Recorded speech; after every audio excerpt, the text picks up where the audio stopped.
Good morning बच्चों।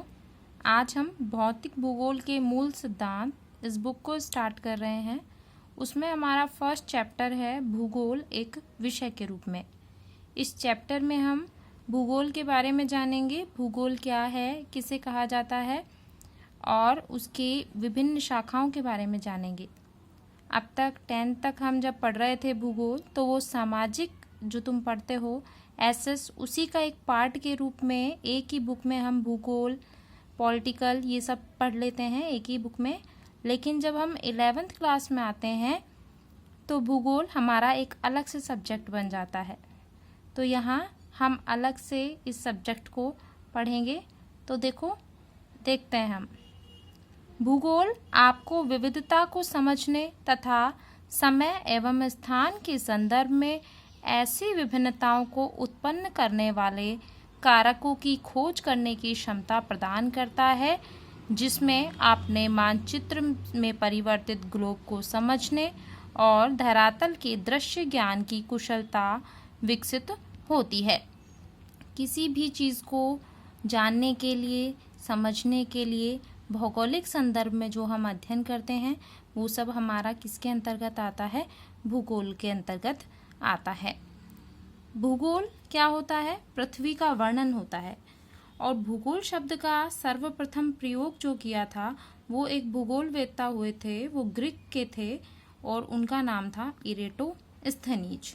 ठीक है, एक ग्रीक भूगोलवेत्ता इरेटोस्थेनीज ने भूगोल शब्द का सर्वप्रथम प्रयोग किया था। अब देखो, भूगोल को पृथ्वी का वर्णन कहा जाता है। तो पृथ्वी का वर्णन इसे कैसे कहा जाता है? तो देखो, ज्योग्राफी जो शब्द है वो दो शब्दों से मिलकर बना हुआ है, जियो प्लस ग्राफोस, जिसमें जियो का अर्थ होता है पृथ्वी और ग्राफोस का अर्थ होता है वर्णन। तो ये दोनों मिलकर बनते हैं पृथ्वी का वर्णन। अब कुछ भूगोलवेत्ताओं के अनुसार भूगोल को परिभाषित किया गया है कि भूगोल किसे कहा जाएगा। तो हार्टशॉन एक भूगोलवेत्ता हुए हैं, उन्होंने भूगोल को परिभाषित करते हुए लिखा है कि भूगोल का उद्देश्य धरातल की प्रादेशिक व क्षेत्रीय भिन्नताओं का वर्णन और व्याख्या करना है। किसी भी क्षेत्र में जो भी विभिन्नताएं मिलती हैं उन सब चीज़ों का अध्ययन हम किस में करते हैं? भूगोल के अंतर्गत करते हैं। भूगोल का उद्देश्य धरातल की प्रादेशिक या क्षेत्रीय भिन्नताओं का वर्णन और व्याख्या करना। ये परिभाषा दी है हार्टशॉन ने। परिभाषाएं लिखने का तरीका हमेशा यही होता है कि हम इसी तरह भूगोलवेत्ता का नाम लिखें, उनके अनुसार करके डैश करके इन्वर्टेड कोमास में स्टार्ट करें परिभाषा को, इन्वर्टेड कोमास में ख़त्म करें। अगली परिभाषा है हैटनर के अनुसार। तो भूगोल धरातल के विभिन्न भागों में कारणात्मक रूप से संबंधित तथ्यों में भिन्नता का अध्ययन करता है। यानी कि किसी भी क्षेत्र विशेष में कोई भिन्नता मिलती है तो उसका कारण क्या है, इस चीज़ का अध्ययन, यानी कि इन दोनों तथ्यों का कि वहाँ पर भिन्नता मिल रही है तो उस भिन्नता का भी, और वो भिन्नता किस कारण से मिल रही है, इन सब का अध्ययन किस में किया जाता है? भूगोल में किया जाता है। ये परिभाषा हैटनर ने दी है। भूगोल में उन सभी तथ्यों का अध्ययन किया जाता है जो क्षेत्रीय संदर्भ में भिन्न होते हैं। यानी कि किसी क्षेत्र में, एक क्षेत्र में अलग चीज़ें मिलती हैं, दूसरे क्षेत्र में अलग चीज़ें मिलती हैं, उन सब चीज़ों का अध्ययन हम किस में करते हैं? भूगोल में करते हैं। भूगोलवेत्ता मात्र धरातल पर तथ्यों में भिन्नता का ही अध्ययन नहीं करते, केवल वो भिन्नता का अध्ययन नहीं करते भूगोलवेत्ता, वो उस चीज़ का भी अध्ययन करते हैं कि ये जो विभिन्नता यहाँ पर मिल रही है इसका आधार क्या है, यहाँ पर भिन्नता मिलने का कारण क्या है, इस चीज़ का अध्ययन भी भूगोल में किया जाता है।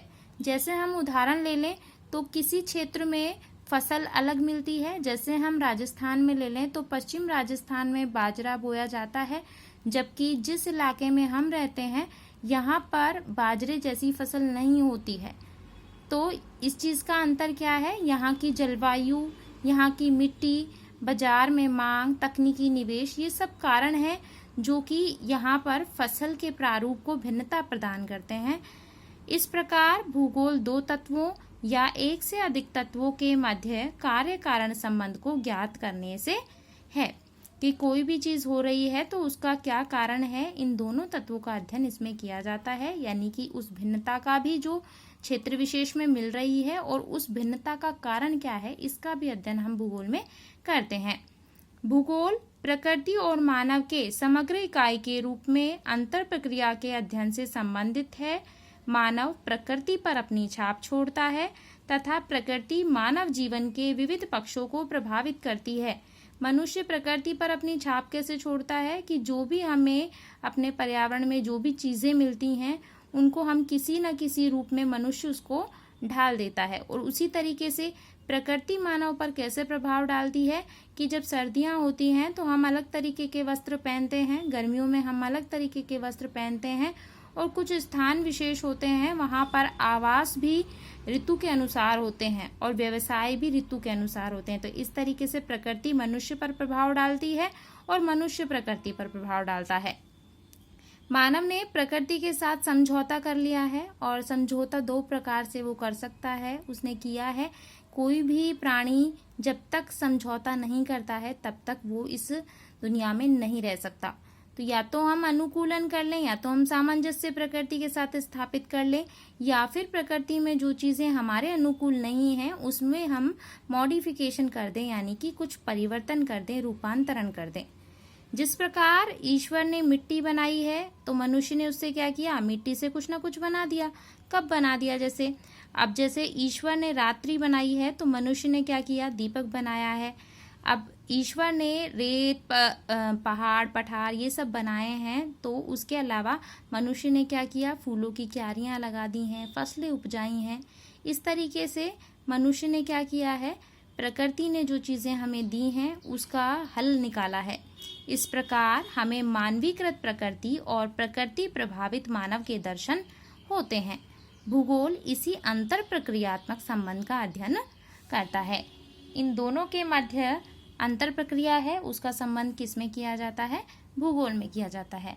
आज हमने भूगोल एक विषय के रूप में इसमें कुछ चीजें जानी हैं। आज आशा करती हूँ आप सबको ये सब चीजें समझ में आई होंगी। आगे का हम पढ़ेंगे भूगोल की भिन्न शाखाओं के बारे में, वो हम पढ़ेंगे अपनी अगली क्लास में। Thank you.